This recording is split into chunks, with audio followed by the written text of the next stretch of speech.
Bank খেয়ে ফেলেছে, আর্থিক প্রতিষ্ঠানগুলো খেয়ে ফেলেছে। এই আইন শৃঙ্খলা রক্ষাকারী বাহিনী তাদেরকে প্রোটেকশন দিয়েছে, তাদের গাড়ির সামনে হুইসেল বাজিয়ে।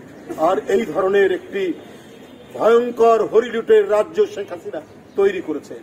সালমান এফ রহমান, তার সাবেক ভূমি প্রতিমন্ত্রী, তার আইনমন্ত্রী, তার স্বরাষ্ট্রমন্ত্রী, একে তার ওবায়দুল কাদের উপহাস করেছে। হাসান মাহমুদ একের পর এক লাশ পড়েছে আর উপহাস করেছে। তাদের আরেক পুলিশ কর্মকর্তা বলেছে যে আমরা গুলি করি, পড়ে যায়, ওইখানে এসে আরেকজন দাঁড়ায়। তার ঊর্ধ্বতন কর্মকর্তাকে বলছে, সেটাও তো ভাইরাল হয়েছে, আপনারা দেখেছেন। আরেকজন ওসি বলছে তার দারোগাকে, এসআই কে, যে তোরা যদি গুলি না করিস আমি গুলি করব। নিজের দেশের কচি বাচ্চাদেরকে যারা রক্ত টেনে নিতে পারে, রক্ত ঝরাতে পারে, তারা কি না করতে। এই কিশোররা নিজের জীবন দিয়ে আমার স্বাধীনতাকে রক্ষা করেছে, আমার সার্বভৌমত্বকে রক্ষা করেছে, এই দেশটাকে রক্ষা করেছে।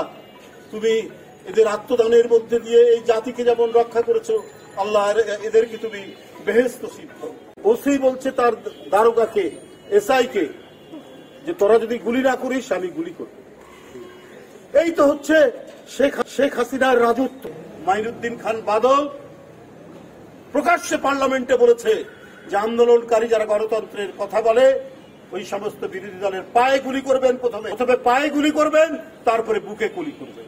যে ভিতরে ভিতরে ফুঁসে উঠছে, জনগণ যে চরম প্রতিশোধ দিতে পারে অন্যায়ের বিরুদ্ধে, সেইটা শেখ হাসিনা এবং তার দল, তার ফ্যাসিস্ট, এরা আজকে দেখেছে।